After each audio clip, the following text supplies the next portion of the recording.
Welcome everyone to ज्ञानी CA ज्ञान at your finger tips. तो चलिए शुरू करते हैं डेली इकोनॉमिक टाइम्स की एनालिसिस। और आज हम बात करेंगे सितंबर 23 की इकोनॉमिक टाइम्स की एनालिसिस। और हमारा फोकस एरियाज जैसा कि आपको पता है रहता है business news, startup news, market related news और इंडस्ट्री रिलेटेड न्यूज।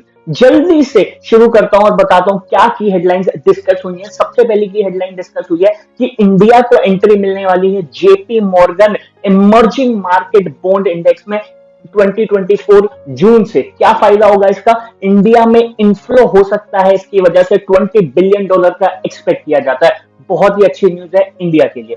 दूसरी इंपॉर्टेंट न्यूज आ गई है, जैसा कि आप लोगों को पता है DPDA digital personal data protection act 2022 आने वाला है। अगस्त आ चुका है, अगस्त 11 से, लेकिन उसके प्रोविजन आने वाले हैं 30 डेज में। तो ये बोला गया बिग टेक कंपनीज को इस डेटा लॉ के साथ कंप्लाई करना ही पड़ेगा 6 मंथ्स के अंदर अंदर।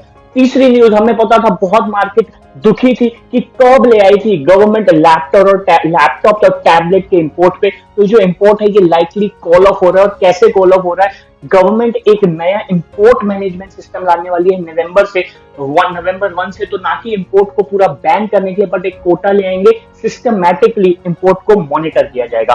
चौथी बड़ी न्यूज आ रही है, एक और स्टार्टअप है हमारा इंडिया का बड़ा, ब्लू स्टोन, जो एक ज्वेलरी रिटेलर है, वो $65 मिलियन या 550 सीआर का एक फंड रेज कर रहा है। तो एक अच्छी न्यूज है Indian startup point of view से। अगली न्यूज, अडानी ग्रीन के प्रमोटर ने 2.1% का स्टेक अपना ओपन मार्केट से बाय कर लिया है। अच्छी न्यूज है, बट फिर भी अडानी ग्रीन थोड़ा 0.36% डाउन गया था फ्राइडे को। अगली न्यूज, डीएलएफ की एक रेंटल आर्म है, डीएलएफ साइबर सिटी डेवलपर्स, उसने 1100 करोड़ रेस किया है। कैसे? एनसीडी से। एनसीडी क्या होते हैं? नॉन कन्वर्टेबल डिबेंचर, जो डिबेंचर इक्विटी में कन्वर्ट नहीं होते। सुजलन ग्रुप के लिए एक अच्छी न्यूज है कि उन्होंने एक नया ऑर्डर ले लिया है 29.4 मेगावाट विंड कैपेसिटी लगाने का महाराष्ट्र में। एक अच्छी न्यूज है। ग्रीन ग्रीन फ्यूल की ओर हम जा रहे हैं। इससे क्या होगा? काफी सारी एमिशन, CO2 एमिशन को कंट्रोल किया जाएगा। सोनी जो ब्रॉडकास्टर है एशियन गेम्स का, 90% अपनी एड इन्वेंट्री बेच चुका है। अच्छी न्यूज है सोनी के लिए। एसबीआई 10,000 करोड़ अपना रेस कर रहा है इंफ्रास्ट्रक्चर बॉन्ड्स के थ्रू, और 5x ये सब्सक्राइब हो गया। 10,000 करोड़ की रिक्वायरमेंट थी और काफी ज्यादा, मतलब 21,000 करोड़ की तो पूरे की पूरी सब्सक्रिप्शन आ चुकी है। नेक्स्ट न्यूज, हमें पता है कि लास्ट वीक से मार्केट काफी डाउन है। Dalal street extended losses for fourth day straight, 2.7% market down है। इसका रीजन क्या है? एक तो फॉरेन आउटफ्लोज हो रहे हैं, इनफ्लोज की जगह आउटफ्लोज हो रहे हैं। आउटफ्लो का रीजन क्या हो रहा है? जो यूएस का इन्वेस्टर है उसके सेंटिमेंट्स डाउन हो गए हैं, क्योंकि इंटरेस्ट रेट यूएस में बढ़ रहा है, ऑयल प्राइसेस हाइक हो रहे हैं, मार्केट सेंटिमेंट्स लो है। फ्राइडे को 13,026 करोड़ रुपीज आउटफ्लो हो गया इंडिया से यूएस के द्वारा। इंडिया की फाइनेंशियल ईयर 24 की ग्रोथ हिट कर सकती है 6.5%। सही चल रहा है हमारे यहाँ पे सब। जल्दी से अब इकोनॉमिक टाइम्स की एनालिसिस शुरू करते हैं। पहला पॉइंट डिस्कस कर लिया, इंडिया जेपी मॉर्गन इंडेक्स में एंटर करने वाली है 2024 में। क्या है जेपी मॉर्गन का इंडेक्स? इमर्जिंग मार्केट का इंडेक्स है, जिसके अंदर अलग अलग कंट्रीज के बॉन्ड्स लिस्ट होते हैं। अगर मैं बात करूं कौन कौन सी कंट्रीज के बॉन्ड लिस्ट होते हैं: चाइना, इंडोनेशिया, मलेशिया, थाईलैंड, चेक Republic, Hungary, Poland, Romania, Turkey, Brazil, Colombia, Chile, Mexico, Peru, Egypt, South Africa. बहुत सारी मार्केट्स के ऑलरेडी इसमें लिस्ट होते थे। इंडिया को भी इसमें एंट्री मिल गई है। तो अराउंड 230 to 50 बिलियन डॉलर का फंड है। जून 2024 से इंडिया के 23 गवर्नमेंट बॉन्ड्स भी यहाँ पे लिस्ट हो जाएंगे। तो जो भी लोग जेपी मॉर्गन के इमर्जिंग मार्केट बॉन्ड में इन्वेस्ट करेंगे, उसका पैसा कहां पे आ जाएगा? इंडिया के गवर्नमेंट बॉन्ड्स में पैसा आ जाएगा। और ये पैसे के इनफ्लो से क्या होगा? इंडिया के अंदर $20 बिलियन की आवाजाही हो जाएगी। और इसके बाद रीजन क्या है, क्यों कर रहे हैं? क्योंकि हाई इंटरनेशनल डिमांड है इंडियन सिक्योरिटीज की। तो एक अच्छी न्यूज है हमारे पॉइंट ऑफ व्यू से कि भैया लोग इन्वेस्ट करने वाले हैं, इमर्जिंग मार्केट का हम पार्ट होने वाले हैं। जून 2024 से फेज मैनर में चलेगा, 2025 तक 23 गवर्नमेंट बॉन्ड्स को इंक्लूड कर लिया जाएगा। अगला, जैसा कि हमने बात की, बिग टेक कंपनीज को न्यू डेटा लॉ के साथ 6 मंथ्स के अंदर अंदर कंप्लाई करना है। ठीक है। नेक्स्ट न्यूज निकल के आ रही है इंडिगो जिसका 60% शेयर इंडियन मार्केट से आता है। अब वो कह रही है कि I want to go global, मैं सिर्फ डोमेस्टिक फ्लाइट्स पे फोकस नहीं करूंगा, I want to go international, Canada, US, Middle East, Australia, यहाँ की फ्लाइट्स लॉन्च करी जाएंगी। इंपोर्ट कब्स की हमने बात करी थी लैपटॉप टैबलेट्स पे, वो कॉल ऑफ हो रहा है। क्या कह रहे हैं? गवर्नमेंट ने जो इंपोर्ट लाया था, बैन लाया था इंपोर्ट के ऊपर, अब उसको रेगुलेट कर रहे हैं। गवर्नमेंट कह रही है हम एक इंपोर्ट मैनेजमेंट सिस्टम लाएंगे। क्या होगा ये इंपोर्ट मैनेजमेंट सिस्टम? एक पोर्टल बनाया जाएगा, उस पोर्टल के ऊपर अलग अलग कॉर्पोरेट्स को रजिस्टर करना पड़ेगा और उस पोर्टल पे पूरा मैनेजमेंट हो जाएगा कि एक कॉर्पोरेट एक मंथ में कितना इंपोर्ट कर रहा है, और उस इंपोर्ट पे एक लिमिट लगा देंगे। तो फेज मैनर में क्या करेंगे, एक लिमिट लगा देंगे, कंपनीज को नवंबर 1 से रजिस्टर करना पड़ेगा इंपोर्ट मैनेजमेंट सिस्टम पे।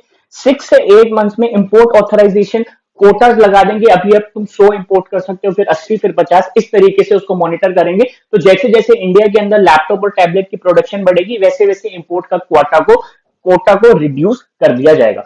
नेक्स्ट न्यूज जो निकल के आ रही है, इकोनॉमिक एक्टिविटी Q2 में बढ़िया चल रही है, हमारे इंडिया अच्छा कर रहा है, even though oil prices are rising globally.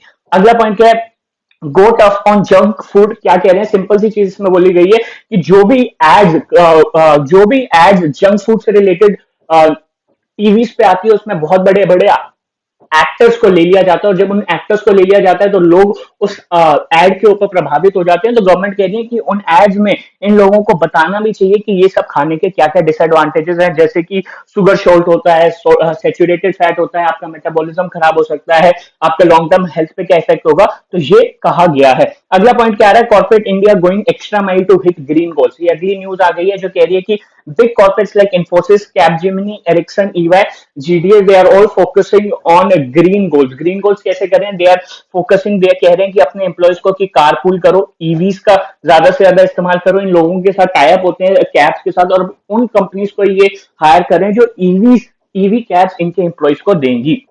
Next news politics की बात करूं, कुछ ज्यादा इंपॉर्टेंट न्यूज नहीं है। एक बीएसपी के एमपी दनीश अली ने बोला है कि बीजेपी के साउथ दिल्ली एमपी ने मेरे ऊपर कुछ बोला था, आई वांट हिम आउट, अगर ये नहीं जाएगा तो मैं लोकसभा से चला जाऊंगा। नेक्स्ट न्यूज हमें पता है कि भैया विमेन एम्पावरमेंट बिल आ रहा है, विमेन रिजर्वेशन बिल आ रहा है, उसकी एम्पावरमेंट के लिए बीजेपी ने बोला है कि वी वर द वन जो इसको ला पाए हैं, जो पहले कोई भी नहीं ला पाया, बट हमारे सपोर्ट के बाद, हमारी पावर के बाद they also need to support us. तो पॉलिटिक्स में और ज्यादा इंपॉर्टेंट न्यूज नहीं है। अगली न्यूज जो हमें निकल के आ रही है, जैसा कि हमें पता है चाइना बॉर्डर के ऊपर इंडिया और अरुणाचल प्रदेश जो इंडिया का पार्ट है, चाइना बॉर्डर में काफी कंफ्लिक्ट चलते रहते हैं। तो ये देखा गया है एशियन गेम्स में चाइना के लोगों ने वीजा डिनाइल कर दिया अरुणाचल प्रदेश के एथलीट्स को। तो एक बहुत ही दुख वाली न्यूज है जिस तरीके का चाइना बिहेव कर रहा है अरुणाचल प्रदेश के अगेंस्ट। ठीक है, नेक्स्ट न्यूज जो हमारी निकल के आ रही है, G7 चेयर जापान सपोर्ट करने से मना कर रहा है कनाडा का। अगला important news, court summons Lalu Tejashwi, ये हमें पता है उनका एक केस चल रहा है, लैंड फॉर जॉब केस, जिसमें उनको बुलाया गया है। नेक्स्ट न्यूज जल्दी से समझते हैं। हाँ, अगली न्यूज जैसा कि मैंने बात कर रहा था, ब्लू स्टोन एक ज्वेलरी रिटेलर है जिसके अंदर टॉप स्टार्टअप फाउंडर्स जो है इन्वेस्ट कर रहे हैं। क्या क्या बात करूं, अगर मैं बात करूं, एक नया राउंड हो रहा है ब्लू स्टोर के अंदर जो 550 सीआर रेस कर रहा है, और उसके अंदर कौन कौन इन्वेस्ट कर रहा है, इन्फो एडवेंचर्स 100 सीआर इन्वेस्ट कर रहा है, अलोंग विद रंजन पाए ऑफ मणिपाल ग्रुप जो 100 करोड़ ईच इन्वेस्ट कर रहा है। क्या करती है ब्लू स्टोन? एक ज्वेलरी मेकिंग कंपनी है, ठीक है, आर्टिफिशियल ज्वेलरी बनाती है, और इनका फाइनेंशियल ईयर 22 के अंदर 90% की ग्रोथ हुई है, जो 2021 में फ्लैट था। ठीक है, और इनका रेवेन्यू की बात करूं तो पिछले साल 70% का ग्रोथ हुआ है, 477 करोड़ का इनका रेवेन्यू हुआ है। तो और कौन कौन इन्वेस्ट कर रहा है, जैसे कि आप जानते हैं जीरोधा के पॉपुलर फाउंडर निखिल कामत, वो भी 100 करोड़ इसमें इन्वेस्ट कर रहे हैं, दीपेंद्र गोयल भी देखा जा रहा है कि इन्वेस्ट करें। तो टोटल 550 सीआर का फंड रेज है, कंपनी की वैल्यूएशन 3600 करोड़ पे कंपनी को वैल्यू किया जाएगा। ठीक है, क्यों कर रहे हैं? सबसे पहले बहुत अच्छा, इतनी अच्छी वैल्यूएशन क्यों दी जा रही है? क्योंकि रिसेंटली देखा गया है कि टाइटन ने एक कैरेट लेन के फाउंडर का स्टेक लिया है $2 बिलियन की वैल्यूएशन पे। कैरेट लेन जो कंपनी है ब्लूस्टोन से बहुत बड़ी कंपनी है इस सेक्टर के अंदर, और उसका जो रेवेन्यू देखा गया है वो अराउंड 2000 करोड़ का। तो अभी सिर्फ ब्लूस्टोन का 477 करोड़ का है और 3600 करोड़ की वैल्यूएशन है। तो सोचो अगर 2000 करोड़ की मार्केट को वो हिट करता है तो डेफिनेटली उसकी वैल्यूएशन भी आराम से 1.5 टू $2 बिलियन तक जा सकती है। नेक्स्ट न्यूज निकल के आ रही है, ट्राई R&D इन्वेस्टमेंट को लाने के लिए लोगों से एक पेपर निकाला है, उनसे उनके व्यूज मांगे हैं। नेक्स्ट न्यूज जो निकल के आ रही है, Amazon वेब कह रहा है कि हमें CCMB को हम हेल्प कर देंगे to speed up genomics research क्या है सीसीएमबी? सीसीएमबी बेसिकली एक सेंटर है वो सेल्यूलर एंड मॉलिक्यूलर बायोलॉजी, जिसको बहुत डीपली लोगों के डीएनए को टेस्ट करना पड़ता है और उसमें पता लगाता है कि क्या क्या डीएनए, तो उसके लिए बहुत अच्छा आपको वेब चाहिए होता है, तो जो अमेजोन उसमें हेल्प कर रहा है। अडानी ग्रीन की हमने बात कर ली है कि 2.1% का स्टेक उन्होंने बायबैक किया है, बायबैक नहीं मतलब प्रमोटर्स ने वापस खरीद लिया है ओपन मार्केट के थ्रू, तो अच्छी न्यूज है। They believe in the company, तो वापस से वो अपना स्टेक ले रहे हैं। ठीक है, next news, SpiceJet told to pay $1 million पर मंथ टू क्रेडिट टू जो लोन लिया है फॉर 6 months। ठीक है, नेक्स्ट न्यूज पे आते हैं। नेक्स्ट न्यूज हमारी, जैसे कि हमने बात करा, इंडिगो एक ग्लोबल एयरलाइन बनना चाहते हैं, कुछ अलग न्यूज नहीं है। 60% इंडियन डोमेस्टिक शेयर है, अब वो बढ़कर ग्लोबली अपने आप को लेके जाना चाहते हैं। डीएलएफ की रेंटल आर्म है जो 1100 करोड़ रेस करना चाहती है, via NCD non convertible debenture, जरूरत है उनको अपने इंफ्रास्ट्रक्चर प्रोजेक्ट्स के लिए। ठीक है, 6.7% के कूपन रेट के साथ। नेक्स्ट न्यूज की बात करते हैं, टाटा सन्स की क्या कह रहे हैं। Banmali Agrawal chairman of Tata advance system, क्या हुआ बेसिकली, जो उनका पहले एक विजय सिंह जो वाइस चेयरमैन थे टाटा ट्रस्ट के, उसकी जगह अब बनमली अग्रवाल को लाया गया जो सीनियर एडवाइजर थे पहले टाटा सन्स के, तो अब इसको वो वापस से एडवाइस करेंगे, चेयरमैन बनेंगे और उनका मेन फोकस रहेगा डिफेंस रिलेटेड काम। ठीक है, sole to aviation Tata group जो डिफेंस रिलेटेड ऑपरेशंस में टाटा काम करती है, उसको बढ़ाना उनका मेन ऑब्जेक्टिव रहेगा। नेक्स्ट न्यूज पे आते हैं, पीएनजी इंडिया। नेक्स्ट न्यूज क्या है हमारी, पीएनजी इंडिया की न्यूज है जो बात करती है कि पीएनजी इंडिया इन्वेस्ट कर रही है in next generation supply chain के। क्या हुआ बेसिकली, ये जो सेक्टर है जिसके अंदर एफएमसीजी में जो पीएनजी ऑपरेट करती है, तो उसके अंदर देखा गया है कि क्वार्टर जो है ना, इनका क्वार्टर 1 क्वार्टर 2 बहुत अच्छा गया है। अप्रैल जून के क्वार्टर में काफी अच्छी सेल्स हुई है और they are expecting more sale. तो इसको मीट करने के लिए बैक एंड पे जो सप्लाई चेन होता है वहां पे थोड़ी बहुत डिफिकल्टी आ रही है, तो उसको बढ़ाने के लिए they are investing lot of it in the supply chain, ताकि आने वाले क्वार्टर्स उनके अच्छे हैं। ठीक है, पीएनजी की अगर मैं बात करूं, पीएनजी इंडिया का सेकंड लार्जेस्ट एफएमसीजी कंपनी है। 16,000 करोड़ का इसका एनुअल रेवेन्यू है आफ्टर आफ्टर एचयूएल। एचयूएल इसका 4-5 टाइम्स बड़ी कंपनी है, बट हाँ ठीक है। तो ये पीएनजी का है कि ये अपनी लार्जर कैपेसिटी वो लाना चाहते हैं, सप्लाई 3.0 लाना चाहते हैं, एआई का यूज करते हुए एंड टू एंड सिंक्रोनाइजेशन लाना चाहते हैं अपनी सप्लाई चेन का, कि सप्लाई चेन डिमांड आपके पास हो, सप्लाई चेन में कोई भी दिक्कत ना हो, every demand they are able to meet, कोई भी डिमांड लॉस ना हो। ठीक है, अगला पॉइंट जो हमने बात किया था, सुजलोन ने 29.4 मेगावाट का विंड कैपेसिटी का ऑर्डर ले लिया। फिलिप्स इंडिया की बात करते हैं। फिलिप्स इंडिया FY23 के अंदर रेवेन्यू अप हुआ है, प्रॉफिट आफ्टर टैक्स ऑल्सो गिर गया 4.6%। फिलिप्स इंडिया का रेवेन्यू अप हुआ है 5734 सीआर बन गया, प्रॉफिट आफ्टर टैक्स 2.2% डाउन हुआ। नेक्स्ट न्यूज की बात करते हैं। नेक्स्ट न्यूज कोई इसमें ज्यादा इंपॉर्टेंट नहीं है। नेक्स्ट न्यूज ये हमें पता है कि सारी ऑटो कंपनीज फोकस कर रही है ईवीज को कैसे लाया जाए। सोनी सेल की हमने बात करी थी कि अपनी 90% एड इन्वेंट्री ऑलरेडी बेच चुकी है। मेजर स्पॉन्सर जो उनको मिले हैं वो है Hyundai, JSW group, Limca sports, पैसा बाजार, LIC, UltraTech, Amul, state bank, Panasonic, तो ये सारे उनको में मिले। नेक्स्ट न्यूज, एसबीआई की आपने बात करी थी कि हेडलाइंस में 10,000 करोड़ रेस कर रही है इंफ्रास्ट्रक्चर बॉन्ड्स के थ्रू। ठीक है, ऑलरेडी उसको 21,000 करोड़ की बिड्स आ चुकी हैं, 7.49% का कूपन रेट होगा, 5x ऑलरेडी सब्सक्राइब हो गया, इंफ्रास्ट्रक्चर पे काम करना चाहती है, इंफ्रास्ट्रक्चर लोन्स देना चाहती है। द लास्ट शीट की हमने बात करी, 4 टाइम सीधा क्या बोलते हैं डाउन गया है। गेनर्स की बात करूं, बजाज ऑटो अच्छा गया है, M&M का गेन हुआ है, coal India, power grid, tech Mahindra, oil related companies, government companies अच्छा परफॉर्म कर रही है। पीएसयू सेक्टर बैंक के आप स्टॉक लेना चाहते हो, अच्छा परफॉर्म कर रहे हैं। आप देख सकते हैं क्या क्या लॉस हुआ है। HDFC बैंक पूरे तरीके से गिर रहा है, बट लोग एक्सपेक्ट कर रहे हैं कि अभी भी फेयर वैल्यू है, ग्रोथ की चांसेस हैं। बात करूंगा अपनी नेक्स्ट वीडियो में क्या है HDFC बैंक क्यों गिर रहा है, क्या अभी हमें घुसना चाहिए या नहीं। UltraTech cement, JSW steel, Wipro, LIT, RIL नीचे गिरा। ठीक है, रीजन मैं बता चुका हूँ, आउटफ्लो हुआ है 1300 करोड़ का, जो ज्यादातर आपको पता है इंडिया की मार्केट को फॉरेन इन्वेस्टर चलाते हैं। अगर कुछ भी ग्लोबली मार्केट सेंटीमेंट हिलता है, इंडिया की मार्केट डाउन आ जाती है। ठीक है, इसी के साथ साथ बात करूं, इंडिया की मार्केट डाउन आ गई है 2.7%, पर इसी समय में लास्ट वीक की बात करूं, चाइना 1.55% बढ़ गया है, हांगकांग 2.3% रोज हुआ है, ताइवान 0.2% रेज हुआ है, इंडोनेशिया 0.4% से बढ़ गया है। तो ठीक है, बाकी के लोग अच्छा कर रहे हैं, ये वीक हमारे लिए थोड़ा सा बुरा गया, बट नेक्स्ट वीक आने वाला अच्छा प्रोजेक्ट किया जा रहा है।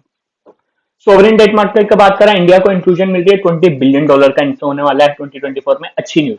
ग्रोथ मोमेंटम की बात करते हैं, क्वार्टर 2 के अंदर इंडिया की क्या फाइनेंस मिनिस्टर का सोचना है इसके ऊपर। गवर्नमेंट कह रही है कि कॉर्पोरेट प्रॉफिटेबिलिटी देखी गई है, फाइनेंशियल ईयर 24 में 6.5% का ग्रोथ हम हिट करेंगे। एडवांस टैक्स अच्छा खासा बढ़ रहा है, ये शो कर रहा है कि प्राइवेट सेक्टर गुड हेल्थ में, कंपनीज गुड पोजीशन में, इन्वेस्टमेंट्स ग्रो हो रही है। अगला पॉइंट, बैंक्स भी अच्छी कंडीशन में ज्यादा से ज्यादा क्रेडिट लोन दे रहे हैं, तो इंडिया की एज एन इकोनॉमी बहुत अच्छा परफॉर्म कर रही है। ठीक है, नेक्स्ट न्यूज पे बात करते हैं। नेक्स्ट न्यूज क्या है हमारी, creditors to get more time to file claims under IBC. IBC के ऊपर मैं एक नेक्स्ट डिटेल वीडियो लाऊंगा, insolvency bankruptcy code of India, जो अगर कोई भी कंपनी अच्छा परफॉर्म नहीं करती, अब किसी क्रेडिटर्स के लोन नहीं देती, चाहे वो फाइनेंशियल क्रेडिटर हो या ऑपरेशनल क्रेडिटर हो, आप आईबीसी बोर्ड के पास जा सकते हैं और अपनी एप्लीकेशन फाइल कर सकते हैं। पहले टाइम था 90 डेज के अंदर अंदर, अब उस टाइम को एक्सटेंड कर दिया गया। क्या बोला गया, creditors can now file claims within 90 days और until the request for resolution plan. तो उसमें ज्यादातर टाइम लग जाता था, जो भी लेटर है तब तक का आपके पास टाइम है अपने क्लेम्स को रजिस्टर करने का। तो क्रेडिटर्स के लिए अच्छी न्यूज है, जो भूल जाते हैं कि यार हमें यहाँ पे अपना क्लेम देना था। डिटेल वीडियो लाऊंगा आईबीसी को समझने के लिए। नेक्स्ट पॉइंट आते हैं, एक बार ये आया है रेलवेज का, रेलवे के बारे में 36 ईजीएम हुई थी, उसके बारे में बोला गया। एक बार रेलवेज का रेवेन्यू आपको बता देता हूँ, जो हमारा इंडियन रेलवे नेटवर्क है, फाइनेंशियल ईयर 23,000 करोड़ का रेवेन्यू इसने एक्सपेक्ट किया है। ठीक है, बहुत अच्छा गया, टर्बुलेंट था जो भी है हमारा। नेक्स्ट, प्रॉफिट आफ्टर टैक्स 6,003 थी, अच्छा खासा प्रॉफिट है, नेटवर्क भी अच्छी है हमारी। ठीक है, तो नेक्स्ट न्यूज पे चलते हैं। नेक्स्ट न्यूज क्या है हमारी, काफी हद तक क्लोज होने वाला है। फेड ग्लोबल न्यूज की बात करते हैं, इंडियन न्यूज में इससे ज्यादा कुछ नहीं था। ग्लोबल न्यूज की बात करूं, जो फेड जो फेडरल रिजर्व सिस्टम है यूएस का, उसने अपने स्टाफ को निकाला है। 300 स्टाफ का ले आउट हुआ है, बहुत सालों के बाद ऐसा हो रहा है कि फेड, और उनका रीजन है कि आईटी रिलेटेड जॉब्स की इतनी हमें रिक्वायरमेंट नहीं है, तो 300 लोगों की जॉब गई है। चाइना जो कंट्रोल करता है half the world hydrogen electrolyser capacity, उसका काफी बिजनेस इंपैक्ट हो रहा है और अपने प्रोजेक्ट्स ला रहा है, बट थोड़ा सा उनके यहाँ पे प्रोडक्शन का होल्ड हुआ है। नेक्स्ट न्यूज जो निकल के आ रही है, Europe's biggest economies ended in quarter 3 in contraction. Europe की काफी इकोनॉमीज क्वार्टर 3 के अंदर श्रिंक हुई है। ठीक है, नेक्स्ट न्यूज जो हमारी आ रही है, आईफोन 15 की सेल काफी डबल देखी जा रही है आईफोन 14 की, तो अच्छी न्यूज है एप्पल के लिए। नेक्स्ट न्यूज की बात करते हैं, एक ओवरऑल लेवल पे क्या रहा है हमारा पी वगैरह से, इन्वेस्टमेंट पॉइंट ऑफ व्यू से इंडिया का लैंडस्केप। इंडिया में जो है काफी इन्वेस्टमेंट में सर्ज हुआ है, 127% ईयर ऑन ईयर ग्रोथ हुई है अगस्त 2023 के अंदर। $5.2 बिलियन की इन्वेस्टमेंट मिली है इंडियन स्टार्टअप को 67 डील्स में। $4.3 बिलियन का एग्जिट हुआ 37 डील्स के अंदर, विद ओपन मार्केट एग्जिट का था अराउंड 57%। $5.2 बिलियन पीवीसी इन्वेस्टमेंट हुई है, जो 127% ज्यादा है year on year, 18% higher month on month है, तो अच्छी न्यूज है इंडियन स्टार्टअप इकोसिस्टम के लिए। ओपन मार्केट एग्जिट हाईएस्ट था इन अगस्त, $2.5 बिलियन था, 4 deals accounting 57% of all exit. Infrastructure main sector है जहां पे फोकस किया जा रहा है। लार्जेस्ट इन्वेस्टमेंट GQG पार्टनर्स के द्वारा हुई थी। अडानी पावर $1.8 बिलियन की PVC investment across 6 deals. PVC exit की बात करूं, $4.3 बिलियन का एग्जिट हुआ है, 37 डील्स का हुआ, 35% year on year increase. Bad news है। लार्जेस्ट एग्जिट जो है अगस्त में Baring Asia equity private fund का हुआ था, जिसने 26.6% स्टेक कोफोर्ज लिमिटेड में बेचा था।